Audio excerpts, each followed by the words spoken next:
Apa kau sudah punya kekasih? Tidak. Kalau begitu, maukah kau menikah denganku? Assalamualaikum sahabat 1000 kisah nyata. Bayangkan, seorang wanita karir cantik dan sukses. Hidupnya hanya tentang pekerjaan dan ambisi. Hingga suatu hari, mobilnya mogok di jalan kumuh, dan seorang pria lusuh dengan wajah yang sangat tampan muncul untuk membantu. Dalam momen singkat itu, wanita itu justru mengucapkan satu kalimat tak masuk akal. Maukah kau menikah denganku? Tak ada yang tahu, ucapan spontan itu akan membuka jalan menuju rahasia besar. Karena pria yang dikira hanya mekanik bengkel miskin itu, ternyata menyembunyikan identitas yang tak pernah dibayangkan siapapun. Sahabat, sebelum kita mulai ceritanya, mari semuanya untuk like, share, komen dari daerah mana kalian mendengarkan kisah ini, dan bagi pendengar pertama, selamat datang di channel 1000 Kisah Nyata. Jangan lupa subscribe ya, agar kamu tidak ketinggalan kisah-kisah penuh inspirasi yang menggetarkan hati lainnya. Kami doakan yang sudah like dan subscribe, semoga rezekinya selalu mengalir deras, segala urusan selalu dipermudah, dan doanya semoga diijabah oleh Allah Subhanahu wa Ta'ala. Amin ya Rabbal Alamin. Jangan lupa juga tekan tombol loncengnya, agar kamu jadi orang pertama yang tahu saat video terbaru hadir. Sekarang mari kita mulai ceritanya. Di pusat kota Jakarta berdiri sebuah gedung tinggi berlapis kaca bernama Maharani Tower, markas besar perusahaan raksasa Maharani Group. Dari luar, gedung itu memantulkan cahaya matahari pagi seperti simbol kejayaan dan ketegasan. Di dalamnya, setiap lantai memiliki ritme kehidupan yang berbeda, tapi semuanya bergerak dalam satu irama, cepat, disiplin, dan penuh tekanan. Dan pagi itu kantin perusahaan Maharani Group dipenuhi aroma kopi dan suara piring yang saling beradu. Para karyawati duduk berkelompok, sibuk bergosip dengan mata berbinar. Topik mereka sama seperti biasanya, tentang seorang perempuan muda yang menjadi pusat perhatian di gedung itu, sang CEO mereka, Marisa. Bayangkan, umur segitu masih belum punya pasangan. Salah satu karyawati berkata sambil menyeruput kopi. Temannya menimpali sambil menunduk ke arah meja. Iya, padahal cantik, pintar, sukses. Tapi kalau kerja terus ya begitu. Lupa menikah. Tawa kecil terdengar. Di sudut lain, dua karyawan pria ikut nimbrung dengan wajah geli. Kalau aku sih siap melamarnya. Yang lain membalas cepat. Hahaha, sadar diri dulu. Gaji kita aja gak cukup buat beli sepatunya. Mereka tertawa, sementara di lantai atas, orang yang jadi bahan obrolan mereka justru tengah bekerja tanpa henti. Di ruangannya yang luas dan rapi, Marisa duduk tegak di balik meja kayu besar. Cahaya matahari masuk lewat dinding kaca, menyentuh rambut hitamnya yang diikat rapi. Matanya fokus membaca dokumen. Di depannya sudah menumpuk beberapa map penting yang harus ditandatangani hari ini. Pintu diketuk pelan. Masuk. Seorang perempuan muda melangkah cepat. Laras, sekretaris yang sudah menemani Marisa sejak 3 tahun lalu. Ia membawa map tebal sambil tersenyum sopan. Ibu, ini dokumen pemasok baru yang harus ditandatangani. Marisa mengangguk, memeriksa satu persatu lembaran. Tangannya cepat, matanya tajam. Laras berdiri menunggu sambil sesekali melirik jam. Ia ingin berbicara, tapi ragu. Hingga akhirnya ia memberanikan diri. Ibu Marisa. HM. Kalau boleh saya tanya, apa ibu tidak ingin menikah? Marisa tidak menoleh. Laras, kau membicarakan hal itu setiap hari. Tidak bosankah? Laras tersenyum kikuk. Bukan begitu, Bu. Cuma, semua orang di kantin juga membicarakan ibu. Mereka heran kenapa perempuan secantik dan sesukses ibu belum menikah. Marisa mendongak dengan tatapan datar. Sepertinya kau punya banyak waktu untuk mendengar gosip. Laras, apa pekerjaanmu kurang? Mau ku tambah? Senyum Laras langsung menghilang. Dia menggeleng keras. Tidak, Bu. Sudah cukup. Bagus. Kalau begitu, kembali ke mejamu. Laras menunduk cepat. Keluar dari ruangan dengan langkah kecil. Pintu tertutup. Ruangan kembali sepi. Hanya terdengar suara jarum jam yang berdetak pelan. Marisa bersandar di kursinya. Dalam diam, ucapan Laras tadi bergema di kepalanya. Benar, usianya sudah hampir 30 tahun. Tapi sejak ayahnya meninggal, hidupnya bukan lagi miliknya sepenuhnya. Perusahaan besar yang kini ia pimpin adalah peninggalan sang ayah. Saat ayah pergi, Marisa baru 22 tahun. Masih kuliah, masih belajar tentang dunia. Tapi tiba-tiba ia harus memegang tanggung jawab besar, menggantikan sosok yang selama ini menjadi panutannya. Ibunya sempat terpukul berat. Hampir setahun penuh hanya bisa duduk termenung di rumah. Selama itu pula Marisa memaksa dirinya kuat, menutup air mata, dan belajar menghadapi rapat-rapat penting di usia yang bahkan belum genap 23 tahun. Sejak itu, bekerja menjadi satu-satunya cara untuknya bertahan.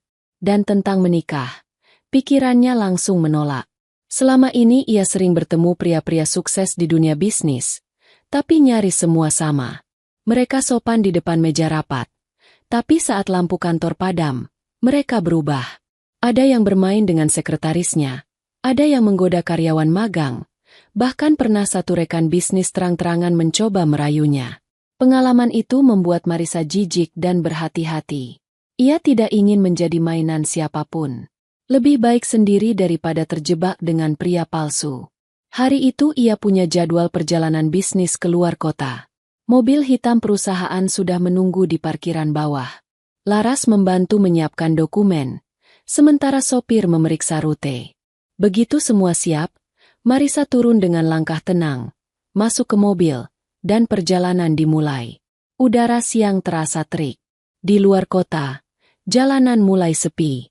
Mobil melaju stabil melewati deretan rumah tua dan bengkel kecil yang catnya memudar. Marisa menatap keluar jendela. Ia memandangi langit, mencoba menenangkan pikirannya. Tapi entah mengapa, kata menikah yang diucapkan Laras tadi terus terngiang. Sampai akhirnya, suara mesin mobil berubah. Ada bunyi kasar dari bawah kap. Sopir langsung memperlambat laju kendaraan. Bu, sepertinya mesinnya bermasalah. Marisa menoleh. Berhenti dulu. Mobil berhenti di sisi jalan yang agak kumuh. Di sana hanya ada warung kecil dan satu bengkel reot dengan papan nama yang hampir copot. Sopir keluar, membuka kap. Asap tipis keluar, membuatnya batuk kecil. Ia mencoba menghubungi teknisi langganan, tapi sinyal di tempat itu sangat lemah. Bu, teknisi kita butuh waktu. Mungkin 1 jam lebih. Cari saja bengkel terdekat. Baik, Bu. Sopir itu berlari menuju arah bengkel kecil yang terlihat di ujung jalan. Sementara Marisa turun dari mobil, berdiri di pinggir trotoar. Udara panas menampar lembut wajahnya. Ia melihat sekitar, jalanan lengang. Hanya ada suara ayam dan beberapa anak kecil yang bermain bola plastik di kejauhan. Beberapa menit berlalu. Akhirnya sopir datang lagi. Kali ini bersama seorang pria muda. Bajunya lusuh, penuh noda oli. Rambutnya agak berantakan, tapi wajahnya bersih dan tampan. Ada ketegasan di matanya, seperti seseorang yang tahu apa yang harus ia lakukan. Marisa memperhatikannya diam-diam. Hatinya, entah kenapa, terasa aneh. Pria itu menunduk sopan. Boleh saya lihat mesinnya? Silakan. Ia membuka kap, memeriksa bagian dalam dengan gerakan cepat dan cekatan. Tangannya bekerja lincah, tidak banyak bicara. Dari samping, Marisa melihat jelas garis wajahnya. Meskipun kotor, wajah itu luar biasa tampan. Ia bahkan berpikir, mustahil wajah setampan itu hanya bekerja di bengkel sekecil ini. Sopirnya berbisik pelan di telinga Marisa. Bengkel pria ini kecil, Bu. Sepi. Tapi dia yakin bisa memperbaiki mobil ibu. Awalnya saya ragu, tapi karena ini yang paling dekat, saya bawa saja dia ke sini. Marisa mengangguk pelan tanpa menjawab. Matanya tak lepas dari sosok itu. Beberapa menit kemudian, suara mesin kembali hidup. Pria itu menutup kap, mengelap tangannya dengan kain lusuh, lalu menatap Marisa singkat. Sudah, silakan dicoba. Sopir memutar kunci. Mobil menyala mulus. Masalah selesai. Marisa sedikit terkejut. Cepat sekali. Ia melangkah mendekat. Ada rasa kagum yang sulit dijelaskan. Dalam diam, ia bertanya, "Namamu siapa?" "Satria." "Terima kasih sudah membantu." Satria hanya mengangguk, tersenyum samar, lalu hendak pergi. Tapi sesuatu di dalam diri Marisa mendorongnya berbicara lagi. Langkah Satria baru beberapa meter ketika suara lembut tapi tegas terdengar di belakangnya. "Apakah kau sudah punya istri atau kekasih?" Satria berhenti, menoleh pelan. "Tidak ada." Hening. Angin membawa aroma oli dan tanah basah. Suara burung dari pohon pinggir jalan menyusup di antara detik yang terasa panjang. Marisa menatapnya tanpa sadar. Tatapan yang belum pernah ia berikan pada siapapun. Ia sendiri tidak tahu kenapa hatinya berdebar seperti itu. Lalu, kata-kata itu keluar begitu saja dari bibirnya. Tanpa rencana, tanpa logika, tanpa perhitungan. "Kalau begitu, maukah kau menikah denganku?" Mobil hitam itu kembali melaju di jalanan yang mulai sepi. Angin siang menampar lembut kaca jendela.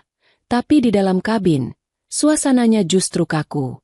Marisa bersandar di kursinya, menatap kosong ke depan.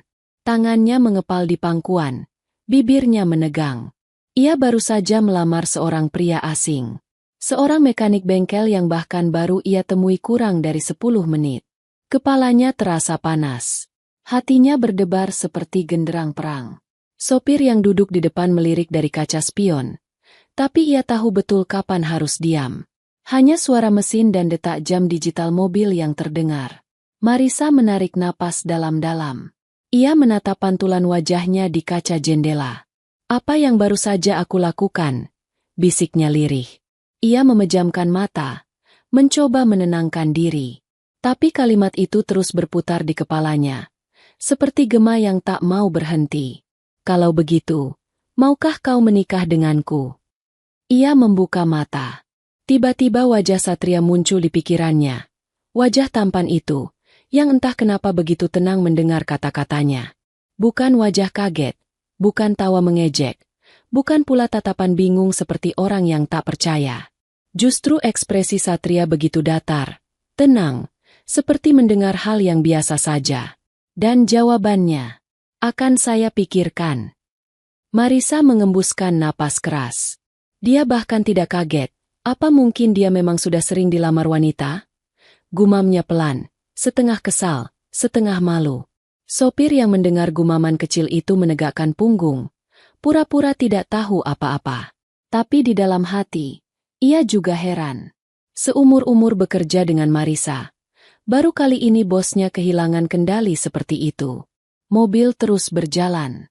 Marisa membuka tas kecilnya, mencari sesuatu untuk menyibukkan diri. Tapi setiap kali menatap keluar jendela, bayangan pria itu kembali muncul di kepala. Senyumnya samar, matanya jernih, tangannya kokoh saat memegang obeng dan memutar baut. Dan semakin ia mengingatnya, semakin jantungnya berdetak aneh. Marisa menggeleng cepat, menepuk pipinya sendiri pelan. "Sudah, cukup, lupakan. Aku hanya lelah. Iya, aku cuma lelah." Ia menatap ke arah depan, memaksa dirinya fokus pada jalan. Tapi dalam hati kecilnya, ada sesuatu yang bergetar. Sebuah rasa yang ia sendiri tidak tahu namanya. Antara penasaran, kagum, dan rasa malu yang bercampur jadi satu. Beberapa jam kemudian, mobil mereka tiba di hotel tempat rapat akan digelar. Marisa langsung masuk ruang pertemuan. Wajahnya sudah kembali datar dan profesional. Semua yang melihat tak akan pernah menyangka bahwa beberapa jam sebelumnya, ia baru saja melakukan sesuatu yang paling spontan seumur hidupnya. Rapat berjalan lancar. Ia berbicara tegas, menandatangani kontrak, memberikan instruksi. Tak ada satupun yang salah dari caranya memimpin. Tapi di sela-sela itu, pikirannya terus melayang ke satu kalimat pendek. "Akan saya pikirkan." Setelah rapat selesai, ia kembali ke kamar hotel. Tubuhnya terasa letih. Ia menatap dirinya di cermin. Perempuan berambut hitam yang berdiri di depannya tampak sama seperti kemarin, tapi hatinya tidak. Ada sesuatu yang berubah, walau kecil. Ia menghela napas, lalu berbaring di tempat tidur. Lampu kamar dibiarkan redup. Dari jendela tampak cahaya kota yang berpendar di kejauhan. Ia memejamkan mata, dan wajah itu muncul lagi. Satria, pria lusuh dengan jaket biru tua, dengan tangan kotor tapi tatapan yang bersih. Ah, kenapa aku terus memikirkannya? Desahnya. Ia menutup wajah dengan bantal, berusaha tidur. Tapi pikirannya menolak diam. Keesokan paginya, perjalanan kembali ke Jakarta terasa lebih tenang. Marisa menatap jalan dari balik kaca, mencoba melupakan kejadian itu. Ia bahkan tertawa kecil pada dirinya sendiri. Aku benar-benar gila, gumamnya. Sopir yang mendengarnya hanya tersenyum kaku, tak berani ikut bicara. Setibanya di gedung Maharani Group, semua tampak berjalan seperti biasa. Pegawai lalu lalang dengan kertas dan map di tangan. Resepsionis sibuk menjawab telepon. Marisa menegakkan punggung, mengangkat dagu, dan kembali memakai wajah dinginnya. Ia berusaha menutup semua yang terjadi di jalan kemarin, seolah itu cuma mimpi aneh yang tidak perlu diingat. Namun, rasa malu itu masih tertinggal. Setiap kali ia mengingat bagaimana mulutnya mengucapkan lamaran itu, wajahnya memanas sendiri. Ia bahkan sempat berpikir untuk memeriksa kesehatannya. Siapa tahu ada yang salah dengan pikirannya kemarin. Hari itu ia kembali tenggelam dalam rutinitas kerja. Tumpukan dokumen, laporan keuangan, hingga rencana ekspansi cabang baru. Ia bekerja tanpa henti, seperti biasa. Namun setiap kali ruangannya sunyi, pikirannya kembali ke satu titik, ke wajah pemuda bengkel itu. Seolah hatinya diam-diam menolak melupakan. Sore menjelang. Marisa masih di ruangannya saat matahari mulai turun. Lampu-lampu kantor perlahan menyala. Ia baru saja menutup laptop saat ponsel di meja bergetar. Ibunya menghubungi. Marisa, kamu di mana? Masih di kantor, Bu. Jangan kerja terus. Kamu itu perempuan. Umurmu sudah hampir 30. Ibu ini khawatir kalau kamu sendirian terus. Nada ibunya lembut, tapi terdengar menekan. Marisa diam sesaat sebelum menjawab. Bu, aku baik-baik saja. Aku hanya fokus kerja. Lagi pula belum ada yang cocok. Ibunya menghela napas di seberang sana. Kalau kamu terus menutup hati, bagaimana bisa ada yang cocok? Ibu, tolong jangan bahas ini lagi. Aku lelah. Panggilan itu berakhir tanpa salam panjang. Marisa menatap layar ponselnya lama. Kata-kata ibunya membuat hatinya berdenyut. Ia memandang keluar jendela. Langit mulai gelap. Lampu-lampu jalan menyalakan cahaya kekuningan. Ia mengingat sesuatu. Wajah seorang pria dengan noda oli di pipinya. Tatapan tenang. Suara berat tapi lembut. Tanpa sadar, bibirnya melengkung samar. Ia menggeleng cepat, menepis pikiran itu lagi. Sudah, Marisa. Jangan aneh-aneh. Ia menutup laptop, mematikan lampu, dan keluar dari ruangannya. Namun di hatinya, ada rasa yang sulit dijelaskan. Rasa malu, rasa penasaran, dan sesuatu yang perlahan tumbuh tanpa ia sadari. Ia tidak tahu bahwa pertemuan singkat di jalan kumuh itu akan mengubah seluruh hidupnya. Malam itu ia pulang ke rumah. Rumah besar dengan taman luas, tapi terasa sunyi. Ibunya sudah tidur lebih dulu. Marisa duduk di ruang tengah, menatap bingkai foto ayahnya yang tersenyum di dinding. Pak, kalau papa masih ada, mungkin aku tidak akan seaneh ini, gumamnya lirih. Matanya menerawang. Bayangan Satria kembali muncul di benaknya. Kali ini lebih jelas, seolah berdiri di depan rumahnya dengan senyum sederhana. Ia menepuk pipi lagi. Sudah, cukup. Lupakan. Ia naik ke kamarnya, menutup pintu. Tapi sepanjang malam, pikirannya tak mau berhenti memutar kembali kejadian itu. Suara Satria yang tenang, kalimatnya yang singkat, dan caranya menatap tanpa banyak bicara. Marisa tak tahu, di luar sana, di bengkel sederhana yang lampunya remang, seorang pria bernama Satria duduk di kursi besi tua, menatap keluar jendela malam yang sunyi. Di tangannya, Ada secari kertas lusuh yang tak sengaja dilihatnya lalu diambilnya diam-diam dari dashboard mobil Marisa kemarin. Kertas itu bertuliskan nama perusahaan tempat wanita itu bekerja, Maharani Group. Dan malam itu, di bawah cahaya lampu bengkel yang temaram, Satria menatap tulisan itu lama, sebelum akhirnya tersenyum tipis. Baiklah, sepertinya kita akan bertemu lagi, Marisa. Pagi di gedung Maharani Group selalu sibuk. Langkah sepatu bergema di lantai marmer, suara telepon bersahutan, aroma kopi dari kantin bawah menyebar ke seluruh ruangan. Para pegawai sudah memulai aktivitas. Sebagian besar masih menatap layar komputer dengan mata mengantuk. Namun ada satu hal yang membuat pagi itu terasa berbeda. Kabar kecil beredar dari lobi, dibawa dari satu bibir ke bibir lain dengan cepat. Ada seorang pria asing berdiri di depan meja resepsionis. Bajunya lusuh. Tangannya berlumur noda oli. Katanya nyari Bu Marisa. Bisik seorang staf perempuan sambil menahan tawa kecil. Serius? Mungkin orang servis AC. Enggak. Katanya dia nyari Bu Marisa langsung. Mukanya tampan banget. Tapi bajunya kayak habis nyemplung oli. Tawa kecil terdengar di beberapa sudut kantor.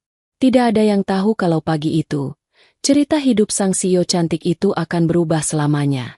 Di lantai paling atas, Marisa baru saja duduk di ruangannya. Ia masih fokus pada berkas di meja ketika telepon internal berdering pelan. Ia menjawab dengan suara datar. Ya. Bu, ada seseorang di lobi ingin bertemu Anda. Suara resepsionis terdengar ragu. Siapa namanya? Dia bilang namanya Satria. Pulpen di tangan Marisa berhenti bergerak. Nama itu seperti menyenggol sesuatu di dalam dadanya. Ia terdiam beberapa detik, menatap kosong pada kertas yang belum selesai ia tanda tangani. Suruh tunggu, katanya akhirnya, berusaha terdengar tenang. Setelah menutup telepon, ia bersandar di kursinya. Nafasnya sedikit tidak teratur. Satria? Tidak mungkin. Tapi bagaimana kalau memang dia? Apa yang ia lakukan di sini? Apa dia benar-benar menanggapi ucapannya kemarin? Ia menatap cermin kecil di atas meja. Wajahnya tampak sama, tapi hatinya berdebar cepat. Marisa berdiri, merapikan blazer abu-abunya, mengambil napas dalam, lalu melangkah menuju lift. Langkah sepatunya bergema di sepanjang koridor, disertai tatapan penasaran dari beberapa staf yang berpapasan dengannya. Saat lift terbuka, ia turun perlahan. Hatinya semakin tak tenang. Begitu pintu terbuka di lantai dasar, pandangannya langsung tertuju pada sosok yang berdiri di tengah lobi. Ya, benar. Itu dia. Satria. Ia berdiri tegak, memakai jaket lusuh yang sama, dengan celana jeans pudar. Wajahnya bersih, tapi di tangannya masih terlihat bekas oli yang belum benar-benar hilang. Di tengah gedung yang berkilau dan mewah itu, penampilannya tampak kontras. Tapi entah kenapa, justru membuat mata tak bisa berpaling.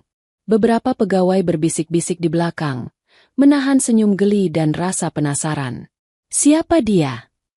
Kayaknya bukan tamu bisnis deh. Lihat deh, tampannya nggak manusiawi, tapi bajunya. Marisa berusaha tetap tenang. Ia berjalan mendekat. Satria menatapnya tanpa canggung, seolah berada di tempat yang seharusnya. Begitu jarak mereka hanya tinggal beberapa langkah, pria itu membuka suara. Suaranya rendah tapi jelas. Saya datang untuk menerima lamaran Anda, Bu Marisa. Suara percakapan di lobi langsung terhenti. Semua mata tertuju pada mereka. Beberapa orang bahkan menahan napas, tak percaya dengan apa yang baru saja didengar. Laras, sekretaris Marisa yang kebetulan lewat sambil membawa map, langsung berhenti di tempat. Matanya membulat, bibirnya terbuka tapi tak sanggup bicara. Marisa membeku sejenak. Ia tidak tahu harus menanggapi dengan tawa, marah, atau malu. Udara seolah berhenti bergerak. Namun nalurinya sebagai pemimpin membuatnya tetap menjaga wibawa. Anda, ikut saya ke atas. Suaranya datar, tapi langkahnya cepat. Ia membawa Satria ke ruangannya. Pintu ditutup rapat, menyisakan keheningan yang menekan. Marisa berdiri di balik meja, memandang pria itu yang kini duduk di hadapannya. Tatapan Satria tetap tenang. Tidak ada canggung, tidak ada gugup, bahkan sedikit pun tidak tampak rasa takut. Padahal ia baru saja menghebohkan seluruh kantor. Kau sadar apa yang kau lakukan barusan? Satria mengangguk pelan. Saya hanya menanggapi lamaran Anda dengan serius. Marisa mendengus pelan, menahan emosi dan malu yang campur jadi satu. Itu hanya ucapan spontan. Saya tidak benar-benar serius. Tapi saya menganggapnya serius. Jawab Satria tenang. Anda bertanya apakah saya mau menikah, dan saya memikirkannya. Sekarang saya sudah punya jawabannya. Dan jawabanmu? Saya bersedia menikah dengan Anda. Marisa terdiam lama. Wajahnya menegang, tapi di hatinya ada sesuatu yang aneh, semacam getaran kecil yang tak bisa ia kendalikan. Ia menatap Satria lekat-lekat. Wajah itu terlalu tenang. Tidak seperti pria kebanyakan. Tidak ada rasa minder. Tidak juga kesombongan. Justru yang ada hanya ketulusan yang membuatnya bingung. Kenapa kau melakukan ini? Karena Anda yang memintanya. Ucapnya singkat. Marisa menatap keluar jendela. Ia ingin menertawakan dirinya sendiri. Tapi tidak bisa. Apa yang harus ia lakukan sekarang? Mengusirnya? Menjelaskan pada semua pegawai bahwa semua ini hanya salah paham? Atau pura-pura tidak terjadi apa-apa? Ia menutup mata sejenak. Menenangkan diri. Baik. Lupakan saja perkataanku kemarin. Dan, jangan datang ke kantor ini lagi. Suaranya lembut tapi tegas. Namun Satria hanya tersenyum kecil. Saya tidak bisa berjanji, Bu. Saya sudah memutuskan untuk mengenal Anda lebih jauh. Dan saya bukan orang yang mudah menyerah. Marisa terdiam lagi. Entah kenapa. Kalimat itu membuat dadanya terasa hangat sekaligus gugup. Ia memalingkan wajah, pura-pura sibuk merapikan map di atas meja. Sekarang silakan pergi. Saya sibuk. Satria berdiri, tapi sebelum melangkah keluar, ia menatapnya sekali lagi. Tatapannya dalam dan jujur. Baik, saya pergi. Tapi saya tidak berbohong tentang niat saya, Bu Marisa. Pintu tertutup. Ruangan kembali hening. Marisa memegang dada, merasakan jantungnya berdetak keras. Dia benar-benar gila, gumamnya pelan. Tapi saat mengucapkannya, bibirnya justru melengkung samar. Tak butuh waktu lama, gosip di kantor menyebar secepat api di atas rumput kering. Bu Marisa dilamar mekanik bengkel. Serius, di lobi, semua dengar sendiri. Aku lihat orangnya. Tampan banget, tapi ya ampun, bajunya, astaga. Katanya cowok itu datang karena Bu Marisa yang duluan ngelamar. Ha, bos kita ngelamar cowok bengkel? Yang bener aja. Laras mendengar semua bisik-bisik itu dari meja kerjanya. Ia menghela napas panjang. Dalam hatinya, ia bingung antara ingin membela bosnya atau ikut tertawa bersama yang lain. Tapi ia tahu satu hal. Bu Marisa bukan perempuan sembarangan. Kalau sampai ada seseorang yang bisa membuatnya bicara hal seperti itu, pasti ada sesuatu yang lebih dalam. Sementara itu, di ruangannya, Marisa hanya bisa menatap kosong ke jendela. Kata-kata Satria terus terputar di kepalanya. Saya tidak berbohong tentang niat saya. Malamnya, saat ia pulang, ibunya menunggu di ruang tengah dengan wajah cemas. Marisa, ibu dengar. Kau dilamar seorang pria miskin di kantormu. Marisa menutup tasnya perlahan. Bu, jangan dengarkan gosip. Jadi benar. Marisa menatap ibunya, lalu tersenyum kecil.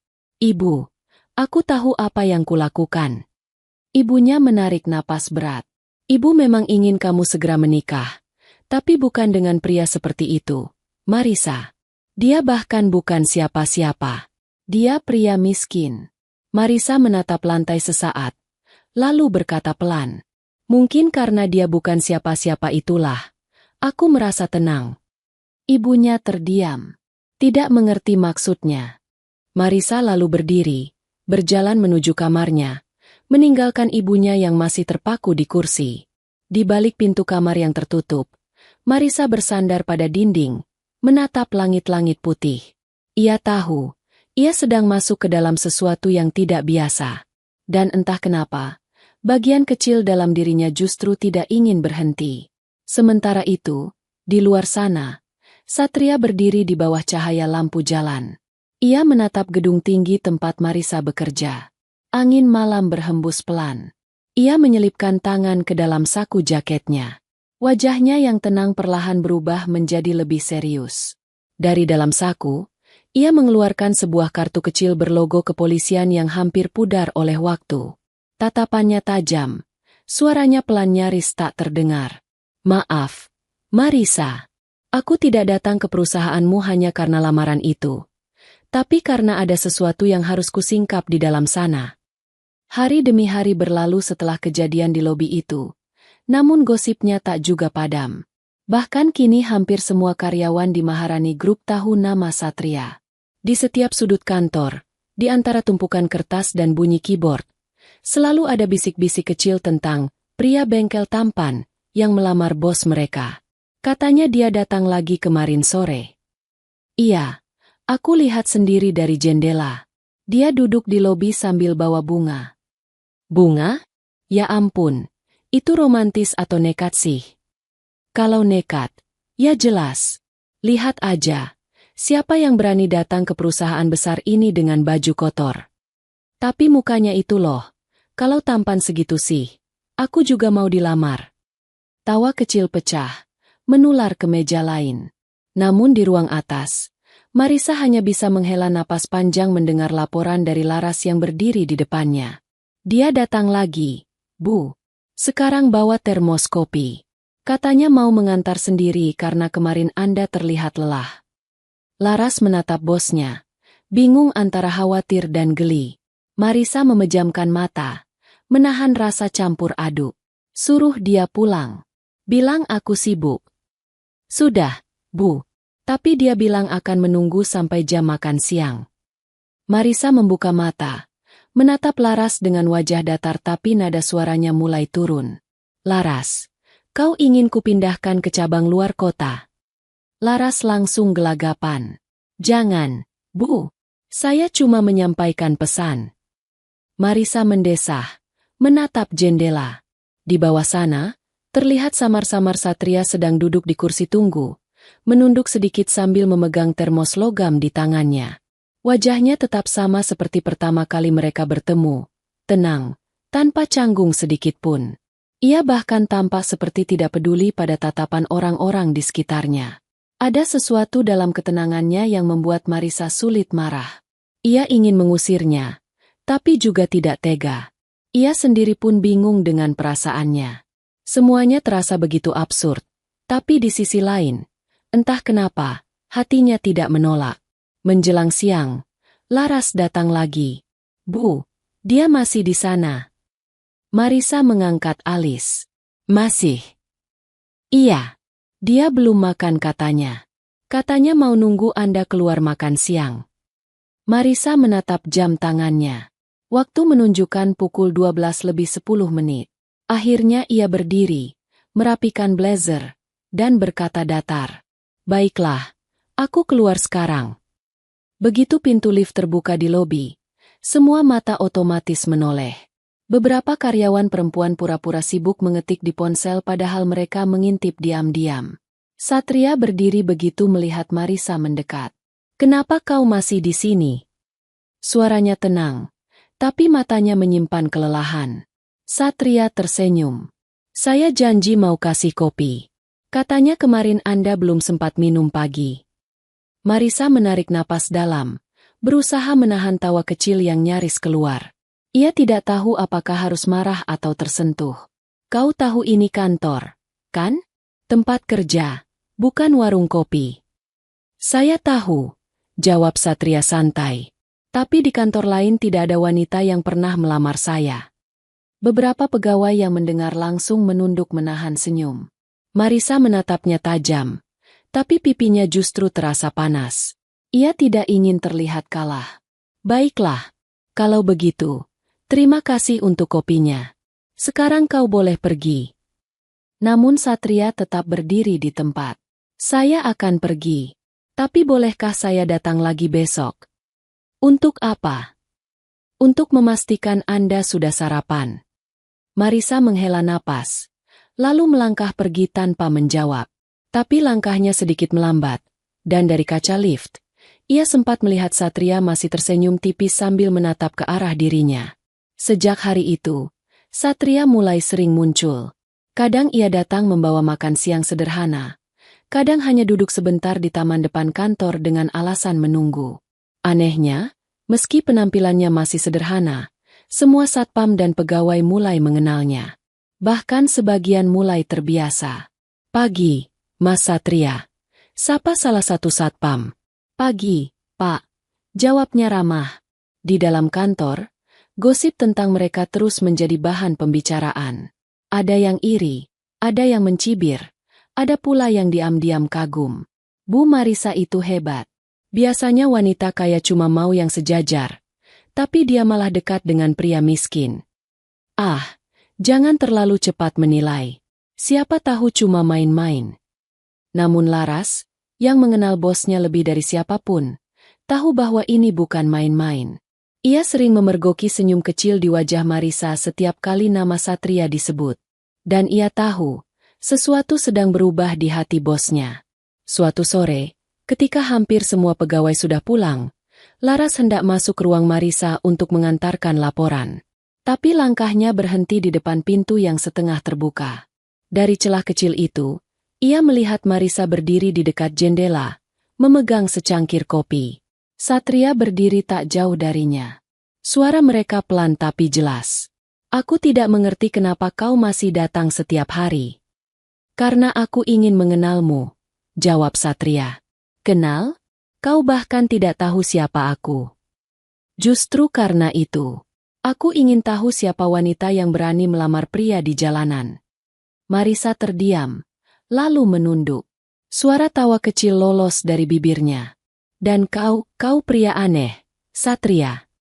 Satria tersenyum tipis. "Mungkin. Tapi aku tidak pernah pura-pura." Laras menahan napas, lalu mundur pelan. Ia tidak ingin ketahuan menguping. Tapi dalam hatinya, ia merasakan sesuatu yang sulit dijelaskan. Semacam rasa haru dan kagum pada keberanian dua orang yang sama-sama keras kepala itu. Malam itu, di rumah, Marisa kembali menghadapi tatapan kecewa dari ibunya. "Ibu dengar-dengar, kau masih berhubungan dengan pria bengkel itu." Marisa menatap ibunya pelan. "Namanya Satria, Bu." "Satria? Apapun namanya, dia bukan untukmu. Ibu ini sudah hidup lama, Marisa. Orang seperti dia hanya akan merepotkanmu." Marisa diam, menatap lantai. "Bu, aku tidak sedang mencari orang kaya. Aku hanya ingin seseorang yang jujur." Kejujuran tidak bisa membayar rumah atau menjaga perusahaan, Marisa. Tapi uang juga tidak bisa menggantikan ketulusan. Suara Marisa naik sedikit, tapi matanya tetap berkaca. Ibunya terdiam, terkejut. Tak pernah sekalipun Marisa menjawab dengan nada seperti itu. Setelah keheningan yang panjang, ibunya berbalik dan masuk ke kamar tanpa berkata apa-apa. Marisa menatap punggung ibunya yang menjauh. Dadanya terasa sesak. Ia tahu ibunya hanya takut. Tapi kali ini, ia tidak ingin mundur. Ada sesuatu tentang Satria yang membuatnya merasa berbeda. Entah apa, tapi hatinya percaya. Keesokan paginya, seperti biasa, Satria kembali datang. Tapi kali ini bukan dengan bunga atau kopi. Ia datang dengan kertas di tangannya, selembar lamaran kerja. Saat Marisa melihatnya, ia nyaris tak percaya. "Apa ini?" "Lamaran kerja," jawab Satria. "Kau ingin kerja di sini? Kenapa tidak? Bukankah dengan begitu aku bisa melihatmu setiap hari, tanpa harus dituduh mengganggu?" Marisa menatapnya lama. Wajahnya serius, tapi matanya tidak bisa menyembunyikan sesuatu yang lain. Ia tidak tahu apakah harus marah, tertawa, atau kagum. Akhirnya ia mengambil lamaran itu, menaruhnya di meja. "Baik, aku akan pertimbangkan."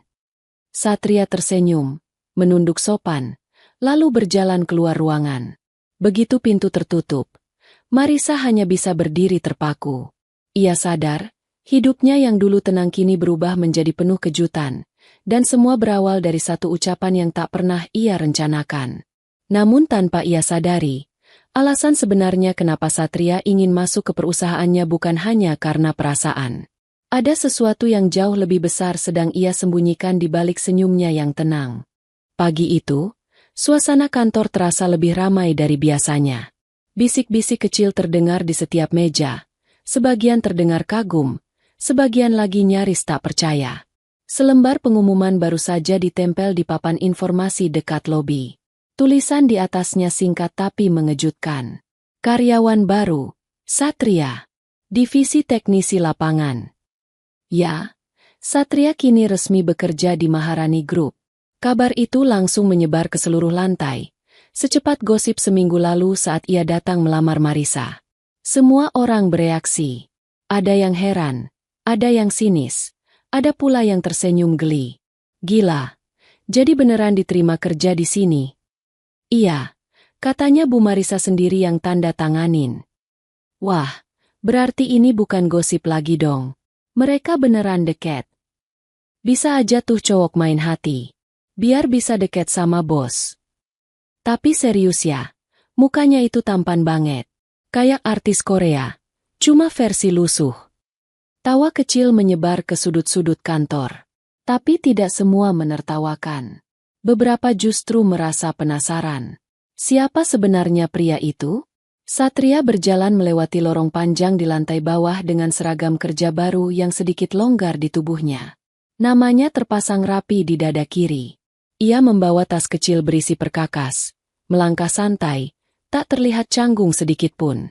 Beberapa pegawai perempuan menatap dari kejauhan. Pura-pura sibuk saat mata mereka bertemu. Ada sesuatu dari caranya berjalan yang membuat orang sulit mengalihkan pandangan. Bukan hanya karena wajahnya yang tampan, tapi juga karena tatapannya yang tenang. Ada wibawa yang entah datang dari mana. Supervisor lapangan yang baru bertugas memperkenalkannya pada tim. Ini Satria. Mulai hari ini bantu perawatan sistem kelistrikan di gedung. Semua laporan bisa langsung ke saya. Satria menunduk sopan. Siap, Pak. Kata-katanya singkat, tapi nada suaranya dalam dan mantap. Tak seperti pekerja baru kebanyakan.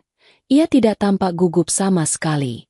Ia langsung memeriksa panel listrik yang ada di ruangan pojok.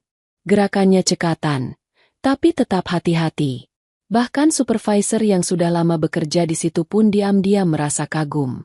Sementara itu, di lantai atas, Marisa duduk di ruangannya dengan perasaan yang campur aduk. Ia masih belum percaya dengan keputusannya sendiri. Kemarin malam ia menandatangani surat penerimaan kerja Satria.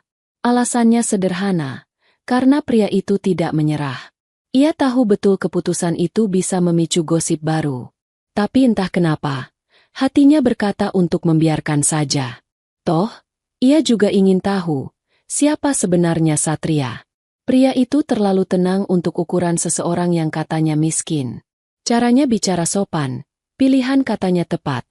Bahkan cara memandang orang juga menunjukkan kepribadian yang matang.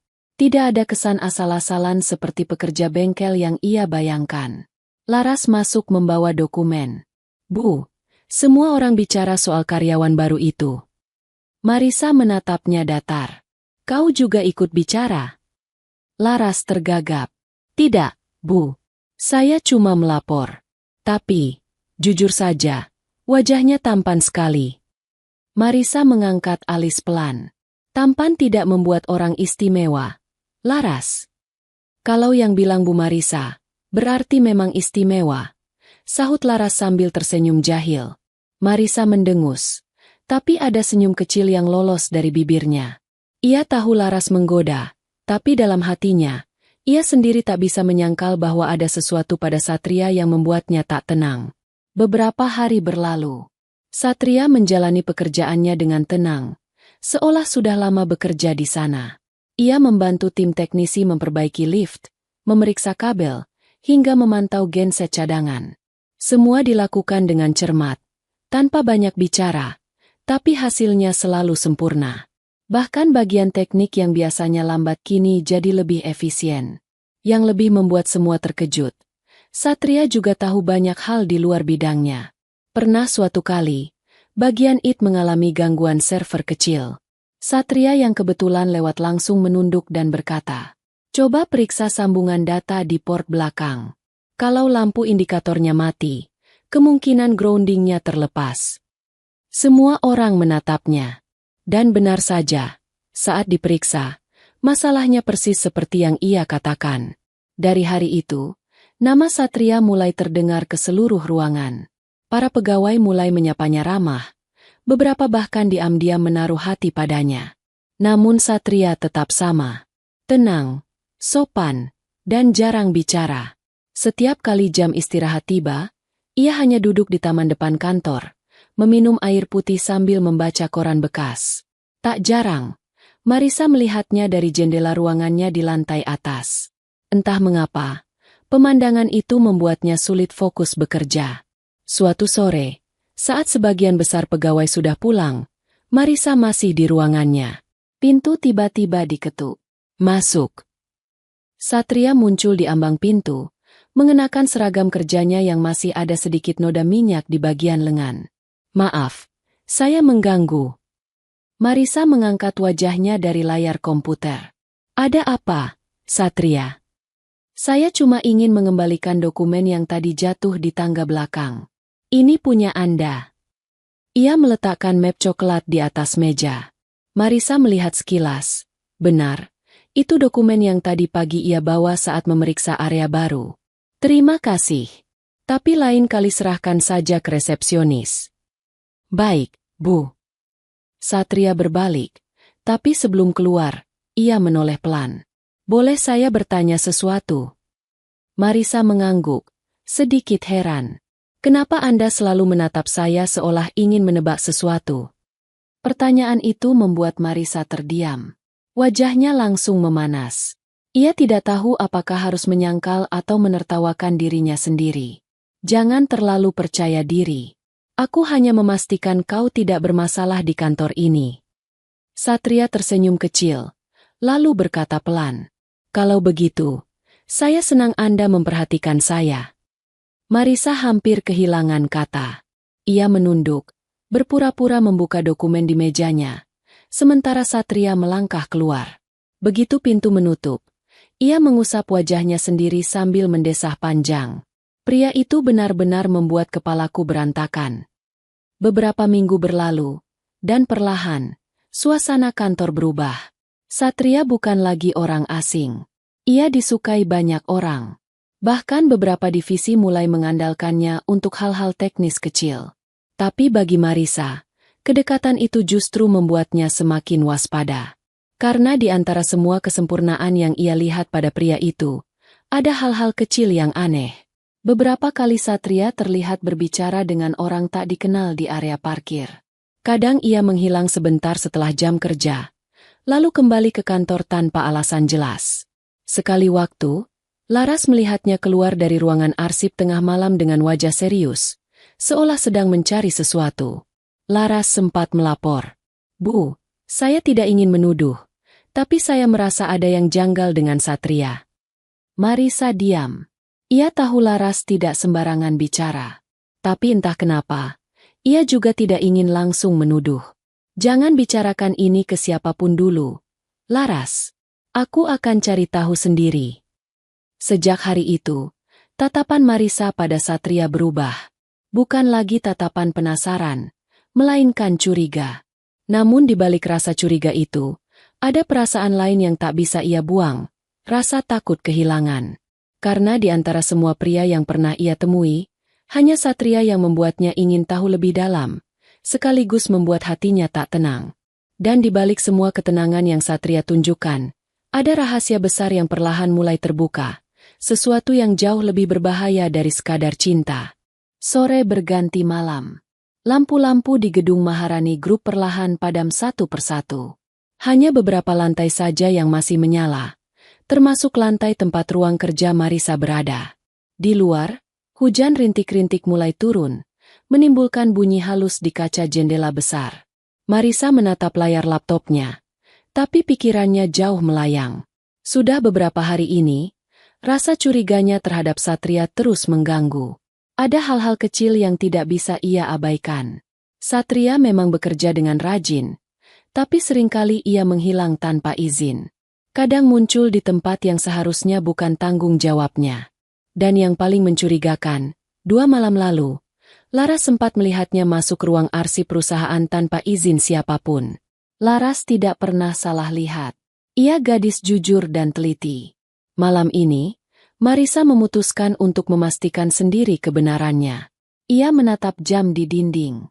Pukul 8:12 menit. Karyawan lain sudah pulang. Gedung hanya dijaga 2 satpam di lobi dan 1 petugas kebersihan di lantai bawah. Marisa berdiri, mematikan lampu ruangannya, lalu mengambil payung dan tas kecil. Ia berjalan menuju lift, tapi tidak langsung turun. Ia memilih berhenti di lantai 2, tempat gudang arsip berada. Koridor di sana gelap. Hanya lampu di ujung yang masih menyala, menimbulkan cahaya kekuningan. Suara langkah sepatu hak Marisa bergema pelan. Ia berjalan hati-hati. Napasnya ditahan agar tidak terlalu terdengar. Tiba-tiba, dari balik tikungan, terdengar suara pintu terbuka. Marisa refleks berhenti. Jantungnya berdetak cepat. Ia menahan diri di balik tiang besar, mengintip perlahan. Dari kegelapan muncul sosok pria berjaket abu-abu, berjalan perlahan ke arah ruangan arsip. Cahaya dari lampu kecil memantulkan sebagian wajahnya, dan benar saja, itu Satria. Marisa menahan napas. Tangannya dingin. Satria memegang sesuatu di tangannya, semacam alat kecil berwarna hitam. Ia menempelkan alat itu di sisi pintu ruang arsip, lalu terdengar bunyi klik halus, dan pintu pun terbuka. Ia masuk ke dalam, menyalakan senter kecil di ponselnya, lalu mulai membuka beberapa map di lemari. Marisa terpaku. Dalam kepalanya berkecamuk banyak hal. Apa yang sedang dilakukan pria itu? Mencuri data? Mencari sesuatu? Tangannya meremas pegangan payung tanpa sadar. Ia ingin keluar dan menegur, tapi sesuatu menahannya. Ia ingin tahu dulu apa sebenarnya tujuan Satria. Dari tempatnya berdiri, Marisa bisa melihat Satria membuka beberapa berkas dengan cepat. Pandangannya fokus. Bibirnya menekan rapat seolah sedang menghitung sesuatu dalam diam. Lalu, dari saku jaketnya, ia mengeluarkan selembar kertas lusuh, dan di atasnya ada nama yang sama dengan logo perusahaan mereka. Maharani Group. Marisa nyaris keluar dari persembunyiannya, tapi tiba-tiba langkah kaki lain terdengar dari arah seberang koridor. 2 pria berpakaian gelap muncul dari tangga darurat. Mereka tidak mengenakan seragam perusahaan. Wajah mereka keras. Suaranya rendah. Dia di dalam. Iya, kita pastikan dulu. Marisa menahan napas. Kedua pria itu berjalan cepat ke arah ruangan arsip. Namun sebelum mereka sempat membuka pintu, Satria sudah keluar dari dalam. Cahaya senter ponselnya menyorot wajah mereka sebentar, lalu mati. Suasana berubah tegang seketika. Kalian tidak seharusnya di sini. Suara Satria tenang, tapi nadanya tajam. Kau juga, anak baru, jawab salah satu pria dengan nada dingin. Kau kira kami tidak tahu siapa kau sebenarnya? Marisa terkejut. Kata-kata itu seperti petir yang memecah pikirannya. Siapa kau sebenarnya? Ia ingin tahu apa maksud kalimat itu. Tapi tubuhnya terlalu kaku untuk bergerak. Satria menatap 2 pria itu. Gerakannya cepat. Ia menurunkan senter, lalu menarik sesuatu dari balik jaketnya. Sekilas Marisa melihat kilatan logam. Entah itu pisau kecil atau sesuatu yang mirip tongkat besi lipat. Sudah kukatakan, kalian salah tempat, katanya datar. Dan dalam sekejap, ruangan yang sepi itu berubah menjadi medan sunyi yang menegangkan. Salah satu pria maju duluan, mencoba menyerang. Tapi Satria menangkis dengan mudah, menahan lengan lawannya, lalu memutar tubuhnya dengan gerakan cepat dan senyap. Pria itu jatuh menabrak meja arsip. Punggungnya menghantam lemari.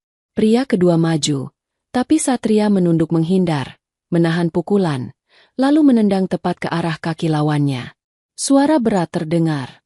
Semua terjadi begitu cepat, nyaris tanpa suara, seolah Satria sudah terlatih melakukannya. Marisa menutup mulutnya agar tidak berteriak. Ia tidak percaya dengan apa yang dilihatnya.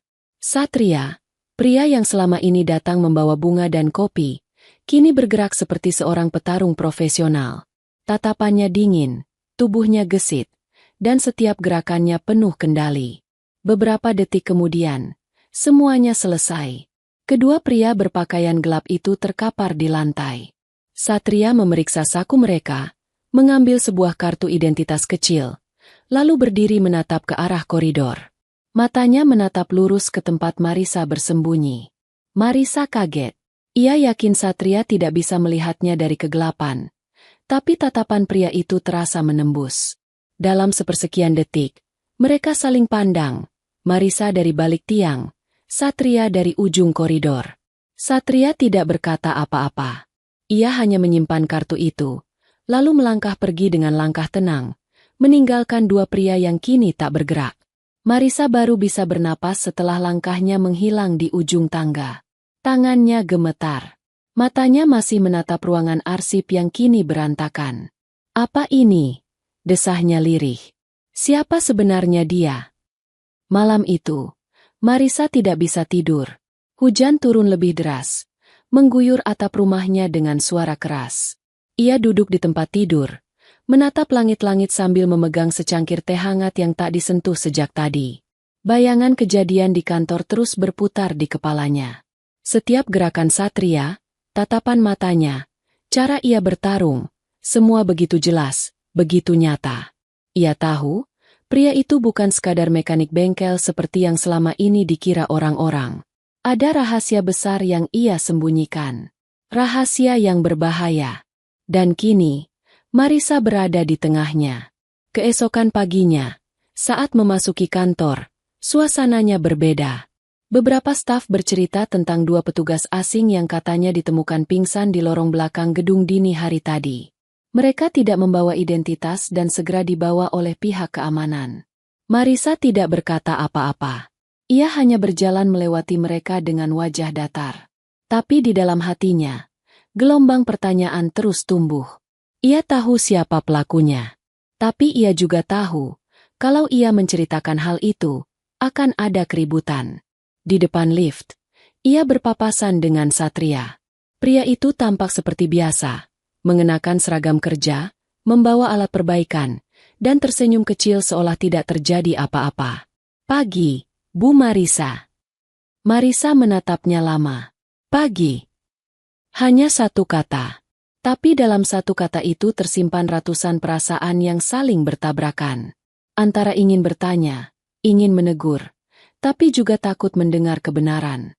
Dan dalam diam itu, Satria sempat meliriknya sebentar. Tatapannya lembut, tapi dalam sekali. Seolah ia tahu Marisa sudah melihat segalanya semalam. Namun ia tidak mengatakan apa-apa. Ia hanya tersenyum samar dan berjalan pergi, meninggalkan Marisa dengan hati yang bergetar hebat. Di dalam benak Marisa hanya ada satu kalimat. Pria itu bukan orang biasa. Hari itu terasa panjang bagi Marisa. Pagi berjalan lambat, setiap menit terasa berat, dan pikirannya terus berputar pada satu hal, Satria. Sejak kejadian malam itu di ruang arsip, hatinya tak pernah tenang lagi. Setiap kali langkah Satria terdengar di dekatnya, jantungnya berdegup lebih cepat, bukan karena cinta, tapi karena rasa penasaran yang bercampur takut. Ia sudah berjanji pada dirinya sendiri. Hari ini ia akan bertanya langsung. Ia ingin tahu siapa sebenarnya pria itu. Tidak peduli apa jawabannya nanti. Ia tidak ingin terus dikejar bayang-bayang rahasia. Menjelang sore, kantor mulai sepi. Beberapa karyawan sudah bersiap pulang. Langit di luar tampak abu-abu. Pertanda hujan akan turun lagi. Marisa berdiri di depan jendela ruangannya, menatap taman di bawah. Dari sana, ia bisa melihat Satria sedang berbicara dengan dua orang staf teknisi. Senyumnya tenang, gesturnya sopan seperti biasa. Tapi kini mata Marisa tak lagi melihatnya sebagai pria sederhana. Yang ia lihat adalah seseorang yang menyimpan sesuatu. Dan hanya ada satu cara untuk mengetahuinya. Ia harus menanyakan langsung. Pukul 5 sore, Marisa menunggu di ruangannya. Ia sengaja menunda kepulangan agar bisa bertemu Satria tanpa banyak orang. Benar saja, tidak lama kemudian terdengar ketukan di pintu. "Masuk," ucapnya. Satria melangkah pelan ke dalam ruangan. Wajahnya tampak sedikit lelah tapi tetap tenang. "Bu, ini laporan perbaikan lift yang Anda minta tadi." Ia menyerahkan map, lalu berdiri menunggu instruksi. Namun kali ini, Marisa tidak langsung membuka map itu. Ia hanya menatapnya lama, sampai Satria menundukkan kepala, sedikit heran. "Ada yang ingin Anda bicarakan?" tanyanya sopan. Marisa menarik napas panjang. "Duduk dulu." Nada suaranya lembut, tapi tegas. Satria duduk di kursi tamu, di seberang meja besar itu. Marisa menautkan jemarinya, menatapnya dalam. Beberapa detik berlalu tanpa suara. Hanya suara jarum jam yang terdengar di ruangan itu. "Satria," suaranya perlahan. "Aku ingin bertanya sesuatu. Tolong jawab dengan jujur." Satria mengangguk tenang. "Silakan." Marisa menatapnya tajam. "Siapa kau sebenarnya?" Satria diam, tidak langsung menjawab. Ia hanya menatap balik dengan mata gelap yang sulit ditebak. "Kenapa ibu bertanya begitu?" Suaranya tenang, hampir seperti menguji. Marisa mengetukkan jarinya di meja. "Karena aku tahu kau bukan mekanik biasa. Aku melihatmu malam itu di ruang arsip." Suasana ruangan berubah dingin. Satria menunduk perlahan, lalu tersenyum samar. Senyum yang entah kenapa membuat Marisa semakin gugup. "Jadi kau melihat semuanya?" "Ya. Aku melihat kau membuka ruangan itu tanpa izin, dan bertarung dengan 2 orang asing." "Dan sekarang kau takut padaku?" tanya Satria pelan. Marisa menelan ludah. Ia tidak bisa menjawab. Ia memang takut, tapi bukan seperti itu. Yang lebih menakutkan justru ketenangan di wajah pria itu. Satria bersandar pelan ke kursi, menatap langit-langit sebentar, lalu menatap Marisa lagi. "Baiklah," katanya tenang. "Kau ingin tahu siapa aku sebenarnya?" Marisa mengangguk. Tangannya gemetar di atas meja. Dan saat Satria membuka mulutnya, suaranya terdengar pelan, tapi berat, seperti seseorang yang akan membongkar sesuatu yang lama disembunyikan. "Aku bukan mekanik bengkel, Marisa. Aku seorang anggota kepolisian, bagian unit intel khusus. Tugas utamaku adalah untuk menyelidiki kasus perdagangan narkoba yang melibatkan beberapa perusahaan besar." Marisa terpaku. Suaranya nyaris hilang. "Kau, apa?" Satria mengangguk perlahan. "Sudah beberapa bulan aku menyamar di luar kota, mencari jalur distribusi narkoba yang katanya berakhir di Jakarta. Saat itu aku menemukan nama satu perusahaan yang jadi tempat pencucian uang, Maharani Group." Marisa memegangi dadanya. "Tidak mungkin. Perusahaanku." "Ya," jawab Satria tegas. "Tapi bukan kau yang terlibat. Aku tahu kau bersih. Namun seseorang di dalam perusahaanmu, salah satu petinggi, adalah bagian dari jaringan itu." Ruangan terasa berputar. Marisa terdiam. Wajahnya pucat. Satria melanjutkan. "Waktu pertama kali kita bertemu di jalan itu, aku baru saja menyelesaikan penyelidikan di luar kota. Saat mobilmu mogok, aku hanya ingin membantu, sampai aku mengenalmu dari dokumen yang kau tinggalkan di dashboard. Di sana tertulis nama perusahaanmu." Ia menatap Marisa lembut. "Dan dari situ, aku tahu, kesempatan untuk masuk ke dalam jaringan ini ada di depan mataku." Marisa menatapnya tak percaya. "Jadi, semua yang kau lakukan, hanya untuk memanfaatkan aku?" Nada suaranya bergetar. Satria menatapnya dalam. "Awalnya, iya." Marisa mengerutkan kening. Air matanya mulai menumpuk. "Tapi hanya di awal. Setelah aku mengenalmu lebih dekat, semuanya berubah. Aku tidak lagi melihatmu sebagai jalan masuk. Aku melihatmu sebagai seseorang yang berjuang sendirian mempertahankan warisan ayahmu. Aku melihat keberanianmu, dan entah sejak kapan, aku mulai peduli." Marisa memalingkan wajah. Air matanya jatuh tanpa bisa ditahan. "Kenapa kau tidak bilang dari awal?" Karena aku tidak bisa. Kalau aku mengaku, misiku gagal. Dan yang lebih penting, kau bisa dalam bahaya. Ia berdiri, berjalan pelan ke arah Marisa. Marisa, aku tahu aku sudah membuatmu kecewa. Tapi percayalah, aku tidak pernah berniat menyakitimu. Aku di sini bukan untuk menghancurkan perusahaanmu, tapi untuk menyelamatkannya. Marisa menatapnya dengan mata basah. Sampai kapan kau berencana berbohong? Satria menunduk. Hingga semua ini selesai. Hingga aku bisa memastikan tidak ada lagi orang jahat di sekitarmu. Hening. Suara hujan di luar terdengar samar. Satria berdiri beberapa langkah di depan Marisa. Sementara wanita itu menunduk, menahan sesak di dada. Aku tidak tahu harus marah atau berterima kasih padamu, katanya pelan. Aku pun tidak tahu harus menjauh atau tetap di sini, jawab Satria. Keduanya terdiam lagi. Untuk pertama kalinya, tak ada jarak jabatan di antara mereka. Hanya dua manusia yang terjebak antara kebenaran dan perasaan. Beberapa menit kemudian, Satria melangkah menuju pintu. Aku harus pergi.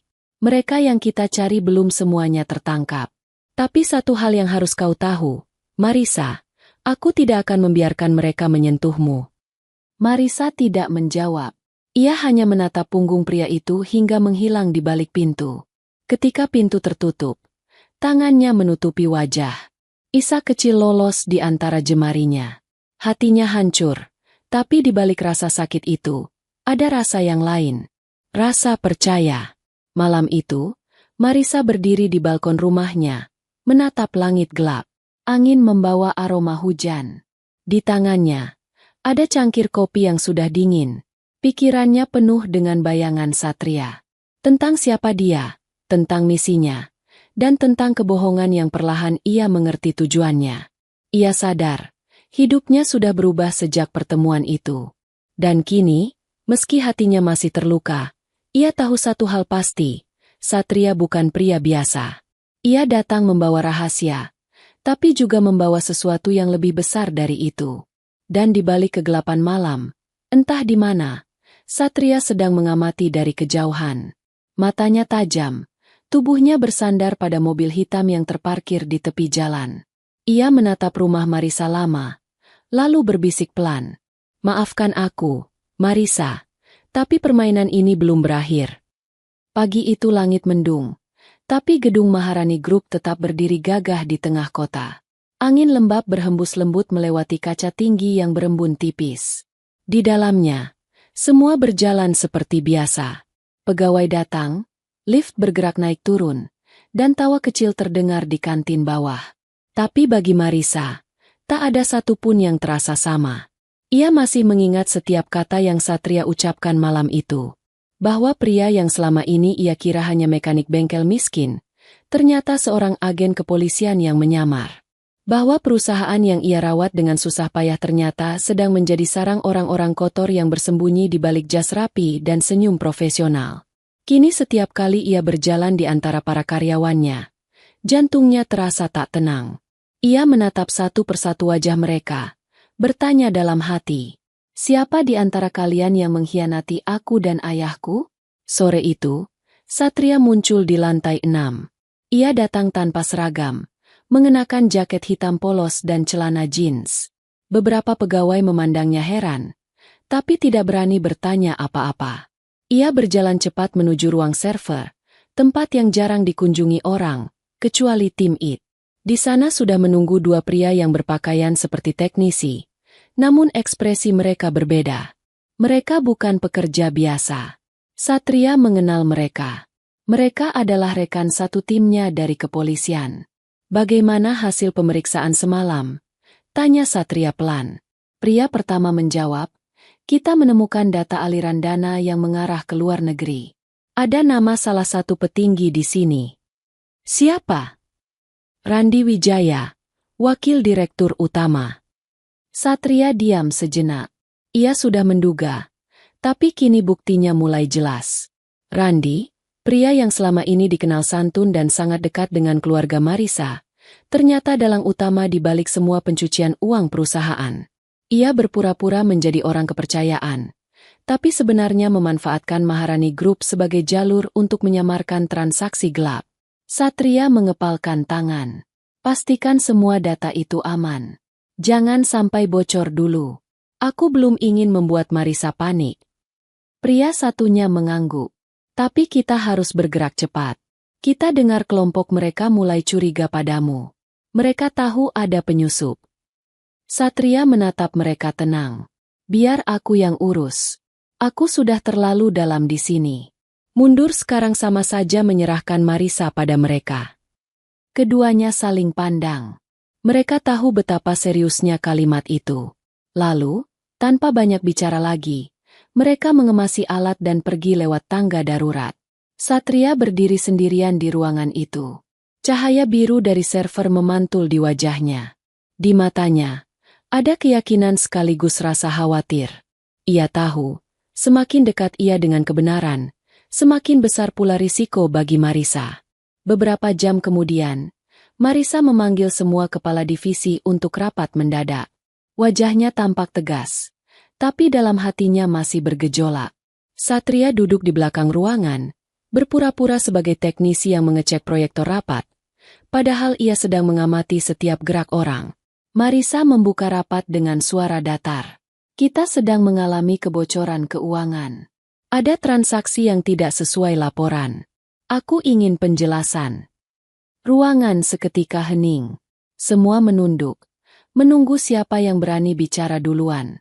Lalu Randi, pria berjas rapi dengan senyum lembut, angkat bicara. Mungkin itu hanya kesalahan input, Bu Marisa.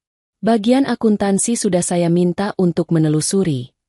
Marisa menatapnya lama.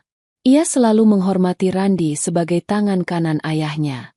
Tapi kini, setiap kata yang keluar dari bibir pria itu terasa seperti pisau yang menari di udara. Ia mengangguk pelan. Baik, aku tunggu hasilnya. Randi tersenyum sopan, tapi Satria yang duduk di pojok ruangan melihat sesuatu yang berbeda.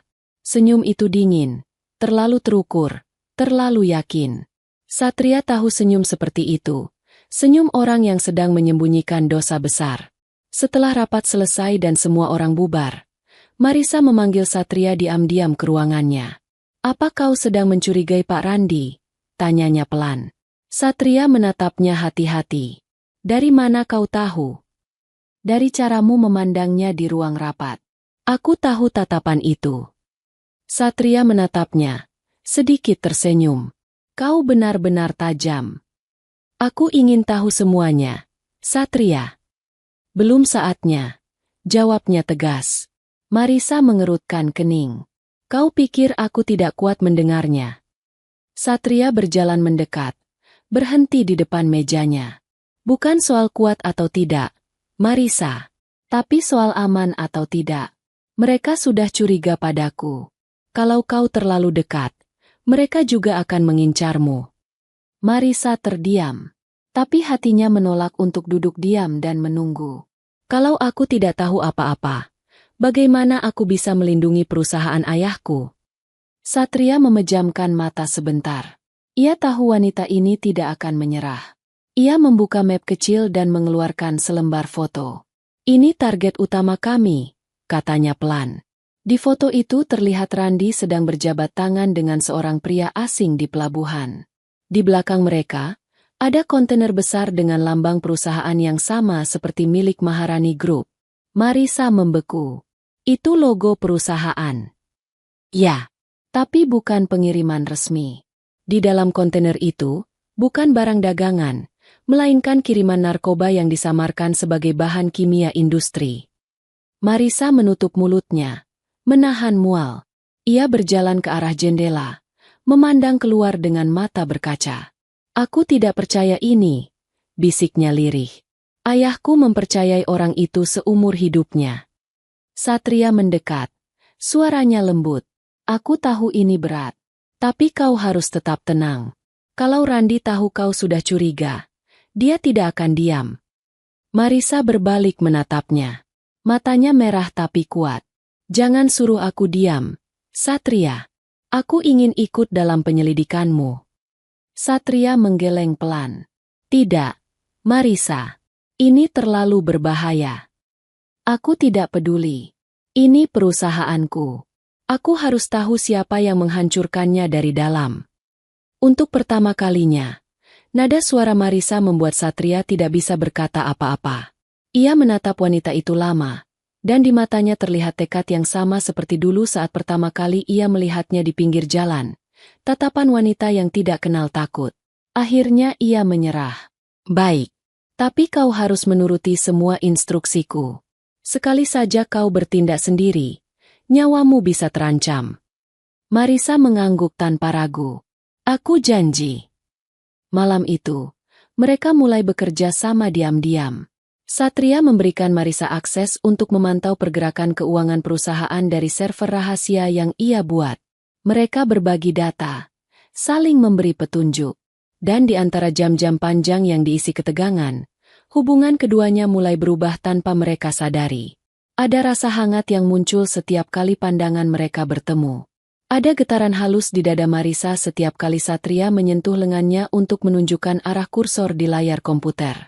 Namun tak ada dari mereka yang berani mengucapkan apapun. Di tengah bahaya seperti ini, perasaan bukanlah hal yang bisa dibiarkan tumbuh bebas. Tapi bahaya benar-benar datang lebih cepat dari yang mereka duga. Malam itu, saat Marisa hendak pulang, dua mobil hitam berhenti di depan gerbang rumahnya. Dari dalamnya turun beberapa pria berpakaian gelap. Salah satunya berbicara dengan suara berat. Ibu Marisa. Marisa menatap mereka waspada. Ya, siapa kalian? Teman lama almarhum ayah Anda. Kami hanya ingin bicara. Namun nada suaranya dingin, tidak sopan seperti orang yang datang untuk bersilaturahmi. Dan dari cara mereka berdiri, Marisa tahu sesuatu tidak beres. Tangannya perlahan meraih ponsel di tas, berusaha menghubungi seseorang. Tapi sebelum sempat, salah satu pria menepuk bahunya. Lebih baik ikut kami, Bu. Supaya semua jelas. Wajah Marisa memucat. Ia mundur satu langkah. Tapi sebelum mereka sempat mendekat, suara mesin motor terdengar keras dari arah jalan. Satria datang, mengenakan helm hitam, melompat turun dari motor besar, dan langsung berdiri di depan Marisa. Tatapannya tajam, dingin, tapi melindungi. Tangannya terangkat pelan ke arah para pria itu. Lepaskan dia, atau aku yang akan membuat kalian menyesal malam ini. Udara malam mendadak terasa tegang.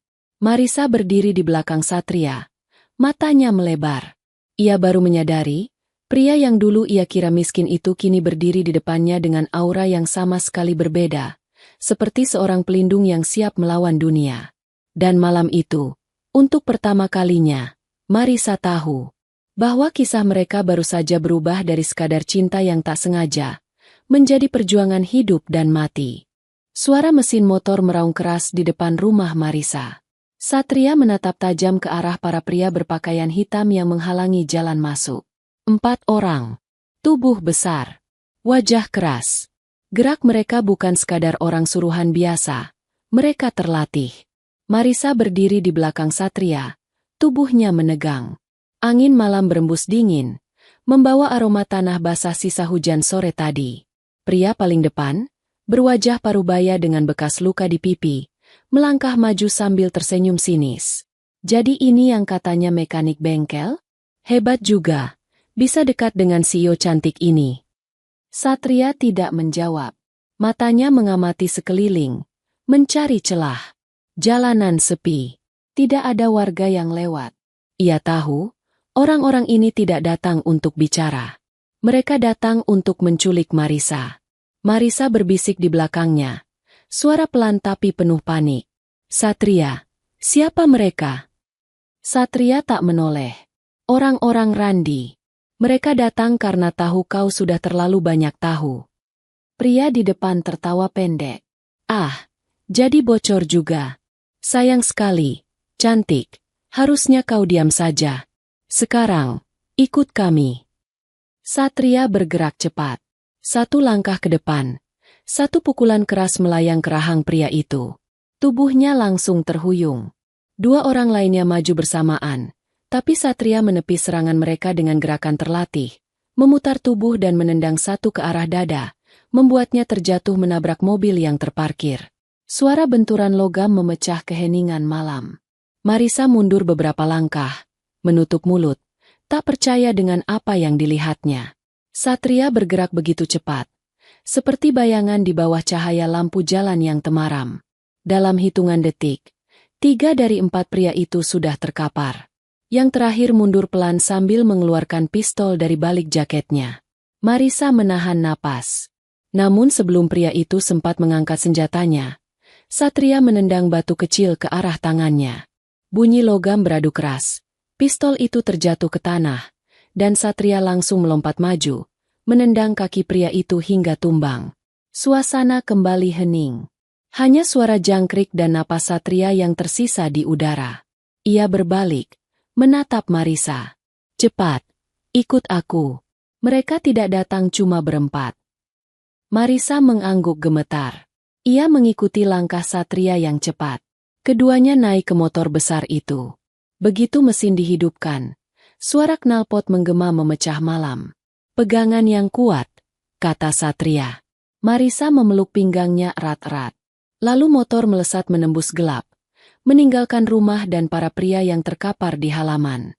Malam itu jalanan kota terasa panjang dan sunyi. Lampu-lampu jalan berganti cepat di mata Marisa. Angin malam menusuk wajahnya, tapi ia tidak peduli. Hanya ada satu suara yang ia dengar, detak jantungnya sendiri dan raungan mesin yang membawa mereka pergi dari bahaya. Satria mengendarai motor tanpa arah ke pusat kota, lalu berbelok tajam ke jalan kecil yang hanya dikenal orang-orang tertentu. Mereka berhenti di depan bangunan tua yang tampak tak terawat, bekas gudang yang sudah lama kosong. Marisa turun, memandang sekitar dengan waspada. Di mana kita? Tempat aman. Ini pos rahasia timku. Hanya aku dan 2 rekan lain yang tahu lokasi ini, dan sekarang kau juga tahu. Satria membuka pintu gudang. Di dalamnya, ternyata terdapat ruangan kecil dengan meja lipat, beberapa peta, dan monitor yang terhubung dengan kamera pengawas. Marisa menatap takjub. Jadi, ini tempatmu bekerja? Satria mengangguk.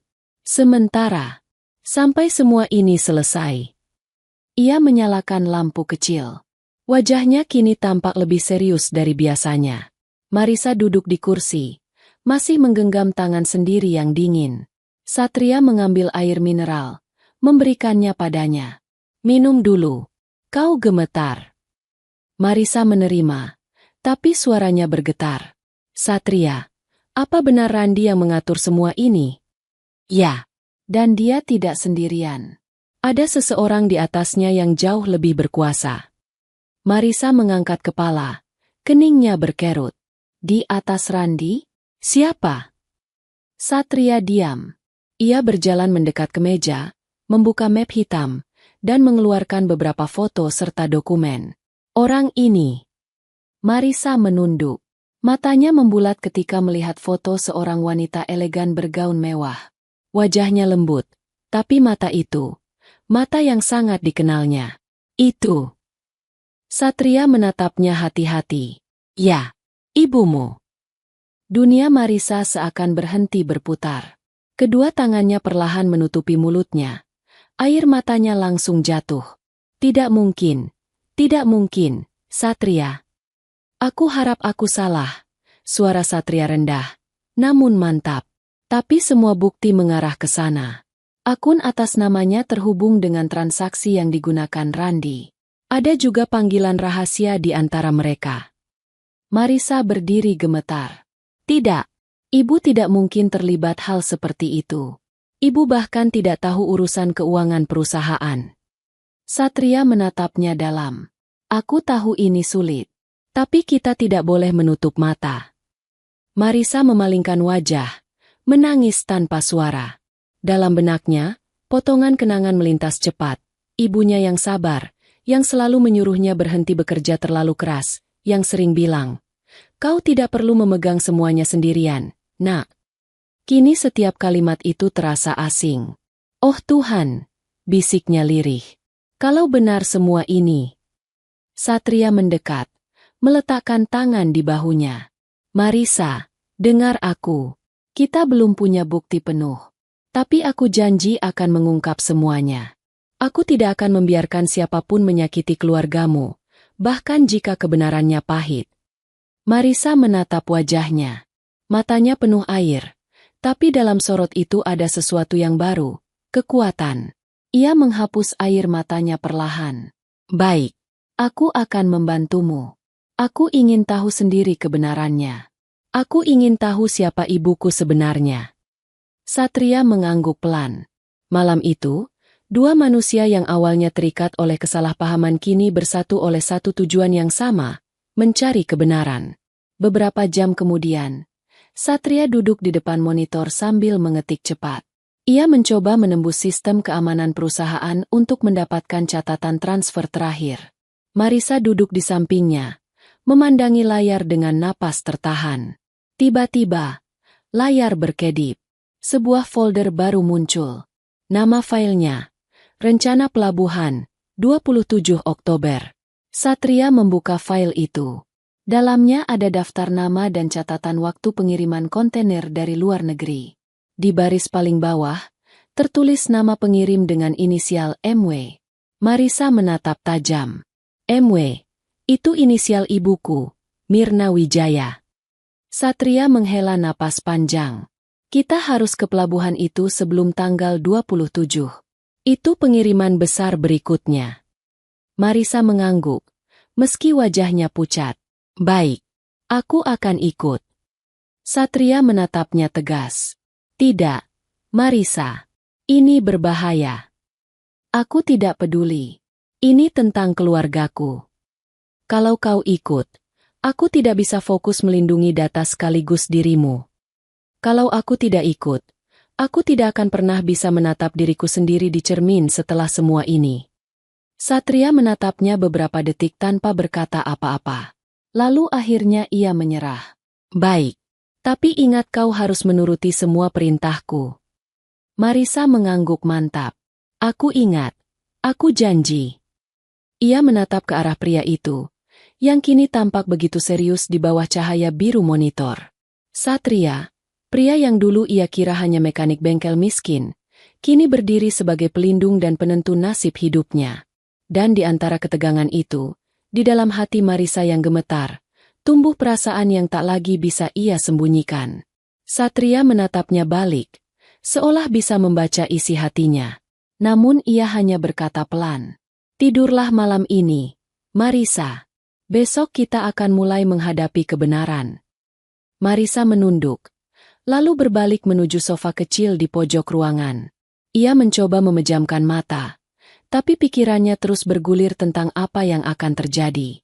Tentang ibunya, tentang Randi, tentang masa depan perusahaannya, dan tentang pria di seberang meja yang kini sedang menyiapkan rencana berbahaya demi menyelamatkan semuanya. Di luar, langit mulai terang. Sementara dua hati yang terikat oleh rahasia itu belum juga sempat beristirahat.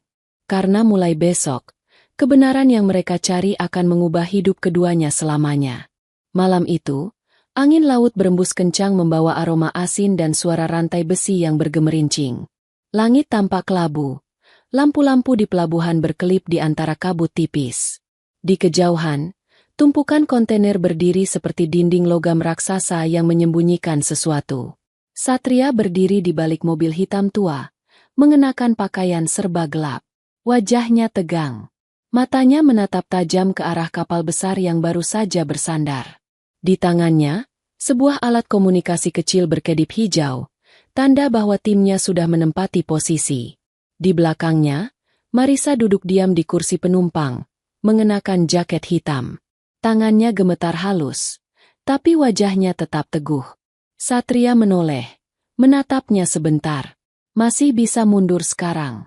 Setelah ini, semuanya akan berubah. Marisa menggeleng pelan. Tidak. Satria, aku harus tahu apa yang ibuku lakukan. Aku harus lihat sendiri. Satria mengangguk. Ia tahu tak ada gunanya melarang. Wanita ini terlalu kuat untuk disembunyikan dari kenyataan. Ia menekan tombol kecil di alat komunikasinya. Semua tim, standby. Begitu Randi muncul, kita tunggu sampai sinyal kedua. Jangan bertindak sebelum aku pastikan target utama hadir.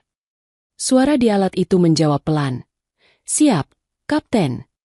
Marisa tertegun mendengar panggilan itu. Kapten? Ia baru sadar. Selama ini pria yang ia kira hanya mekanik tampan ternyata seorang pemimpin lapangan dalam unit intel khusus. Ia menatapnya lama. Tapi Satria tak menoleh lagi. Ia fokus pada arah kapal.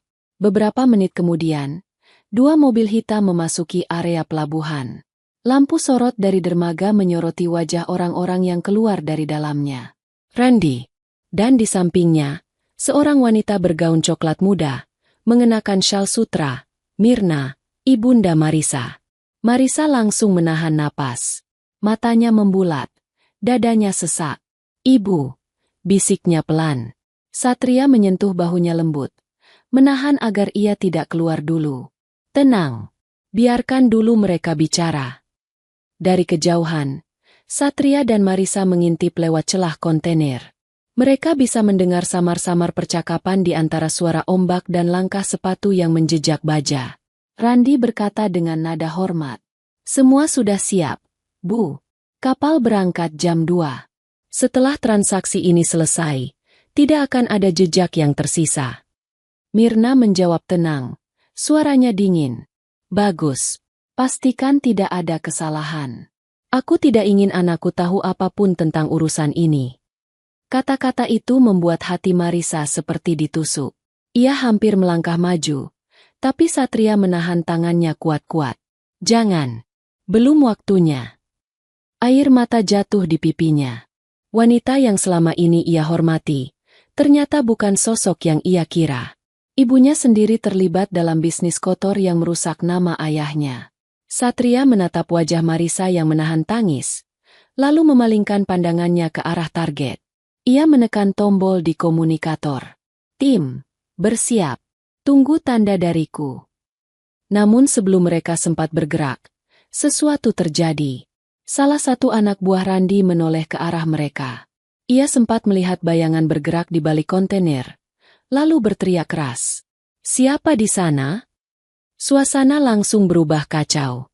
Lampu sorot diarahkan ke arah mereka. Satria segera menarik tangan Marisa dan berlari ke arah lain. Suara tembakan terdengar, memantul di dinding besi. Marisa, ke belakang truk, teriak Satria. Ia memegang pistol di pinggangnya, menembak satu kali ke udara untuk memberi sinyal ke timnya.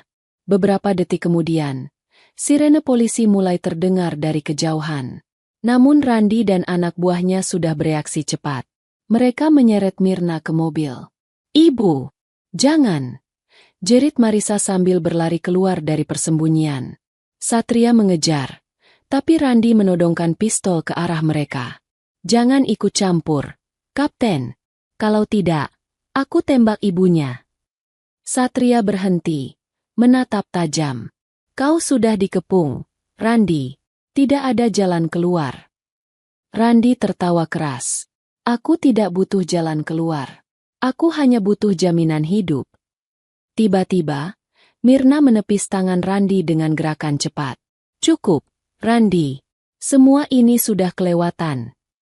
Namun Randy mendorongnya kasar. Diam. Tanpa kau, aku tak bisa bertahan di sini. Saat itu, Satria melihat celah kecil. Ia mengangkat pistol perlahan, menunggu waktu yang tepat. Randy menarik pelatuknya, menodongkan senjata ke arah Satria. Satu tembakan terdengar. Disusul jeritan Marisa. Tapi bukan Satria yang terjatuh. Randy terhuyung, peluru menembus bahunya. Dari arah kanan, dua anggota polisi berlari masuk, langsung membekuknya. Satria berlari ke arah Marisa yang kini memeluk ibunya yang menangis. Ibu, kenapa? Kenapa ibu lakukan ini? Mirna menatap putrinya dengan wajah penuh air mata. Aku tidak bermaksud menghancurkan perusahaan ayahmu. Nak, aku hanya terjebak. Setelah ayahmu meninggal, aku didekati orang-orang itu. Mereka menakutiku. Mereka memaksaku. Aku pikir, dengan uang dari mereka, aku bisa melindungimu. Marisa mengguncang kepala. Tak kuasa menahan tangis. Ibu seharusnya bicara padaku, Bukan seperti ini. Mirna menangis semakin keras. Tangannya menggenggam jemari putrinya erat. Satria berdiri di samping mereka, menatap diam. Ia tahu malam ini bukan hanya malam penangkapan, tapi malam kebenaran yang menyakitkan. Beberapa jam kemudian, pelabuhan telah dikelilingi oleh mobil polisi. Lampu biru dan merah berputar menerangi kabut laut. Randi dan para anak buahnya dibawa ke mobil tahanan. Mirna duduk di kursi belakang ambulans. Diam, wajahnya pucat dan kosong. Satria mendekat ke Marisa yang berdiri di pinggir dermaga, menatap laut dengan mata merah. Semilir angin meniup rambutnya yang terurai. "Sudah selesai," kata Satria pelan. "Tidak," jawab Marisa. "Yang selesai cuma kebohongan. Tapi lukanya masih ada." Satria menatapnya lembut. "Luka bisa sembuh. Asal kau izinkan waktu dan kebenaran bekerja." Marisa menoleh, menatap wajahnya. Wajah yang dulu ia kira milik mekanik bengkel miskin, tapi ternyata milik seorang pria dengan keberanian luar biasa.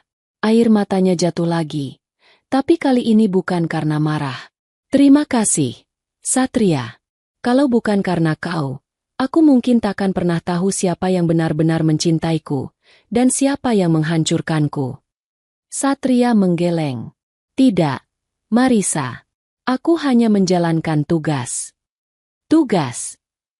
Marisa tersenyum tipis.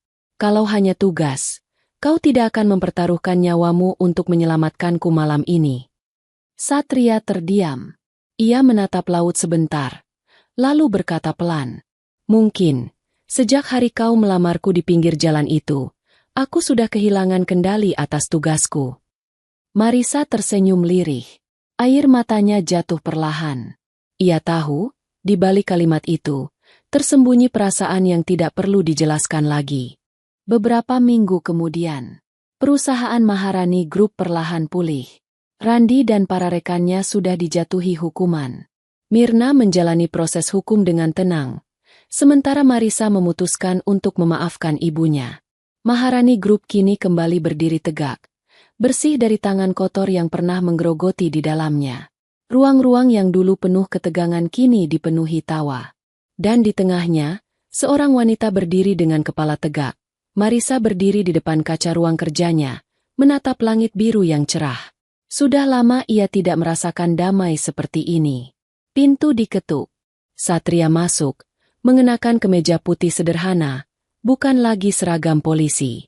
"Kau datang juga," ucap Marisa tersenyum. Satria membalas dengan senyum hangat. "Sudah janji, kan? Aku bilang akan kembali setelah semuanya beres." Mereka berdiri berhadapan, tak banyak bicara. Marisa menatapnya lama. "Kau tahu, saat itu aku pikir kau pria miskin yang terlalu tampan untuk jadi mekanik." Satria tertawa kecil. "Dan sekarang? Sekarang aku tahu, kau terlalu mulia untuk sekadar disebut tampan." Satria menunduk, suaranya lembut. "Dan kau, wanita yang membuatku percaya, kebaikan masih ada di dunia ini." Angin lembut masuk lewat jendela yang terbuka. Mata mereka bertemu, dan dalam tatapan itu ada kisah panjang tentang kejujuran, luka, dan penyembuhan. Tidak ada janji manis, tidak ada kata cinta yang berlebihan. Hanya dua hati yang saling memahami tanpa perlu berkata apa-apa. Satria melangkah mendekat. "Masih sibuk tidak?" Suaranya pelan. Marisa tersenyum tipis. "Dulu aku hidup hanya untuk bekerja. Sekarang, mungkin aku mulai belajar hidup untuk hal lain." "Untuk apa?" tanya Satria lembut. "Untuk seseorang," jawab Marisa menatapnya, "yang datang ke hidupku dengan cara paling aneh, tapi paling benar." Satria tertawa kecil. "Kau masih ingat hari itu?" "Bagaimana mungkin aku lupa?" jawab Marisa. "Hari di mana aku melamar seorang mekanik di pinggir jalan kumuh." Ia menatapnya penuh kenangan. "Kalau waktu bisa diputar, aku tetap akan melakukannya. Karena dari situ, hidupku berubah." Satria menunduk sebentar, lalu tersenyum. "Kau tahu, sejak hari itu aku sering memikirkan sesuatu." "Apa itu?" Ia menatap Marisa dalam-dalam. Waktu itu, kau melamarku duluan. Marisa mengangkat alisnya, menunggu. Satria melangkah setengah langkah lebih dekat. Napasnya tenang. Sekarang, boleh aku yang melamar balik? Hening. Angin berembus lembut, membuat rambut Marisa sedikit tergerai di bahunya. Ia tersenyum dengan mata berkaca. Kalau jawabanmu waktu itu, ya, maka jawabanku sekarang juga sama, ya. Satria menghela napas lega. Matanya menatap Marisa dengan ketulusan yang tidak bisa disembunyikan. Ia menggenggam tangan wanita itu perlahan. Bukan dengan janji besar, bukan dengan kata-kata berlebihan, hanya dengan keheningan yang penuh makna. Di atas mereka, langit pagi mulai cerah. Burung-burung terbang rendah melewati papan besar bertuliskan Maharani Group, yang kini berdiri lebih tegak dari sebelumnya. Dua sosok itu melangkah berdampingan keluar dari gedung, menyusuri jalan yang pernah membawa mereka pada pertemuan takdir.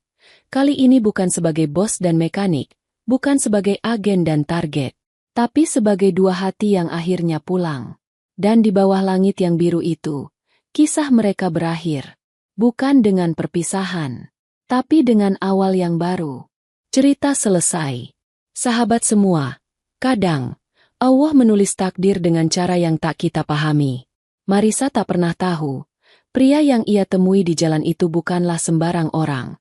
Satria datang bukan hanya untuk memperbaiki mobilnya, tapi juga memperbaiki hatinya yang telah lama rusak oleh kesepian dan kebohongan.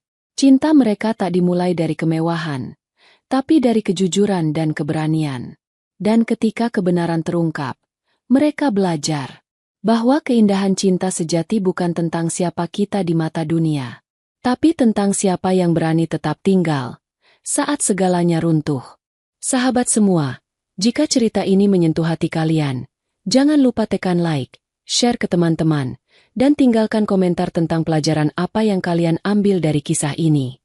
Dan tentu saja, subscribe channel ini agar tidak ketinggalan kisah penuh hikmah lainnya dari channel 1000 Kisah Nyata. Sampai jumpa di kisah berikutnya, tetap rendah hati, tetap berbuat baik, karena Allah selalu bersama orang yang tulus. Wassalamualaikum warahmatullahi wabarakatuh.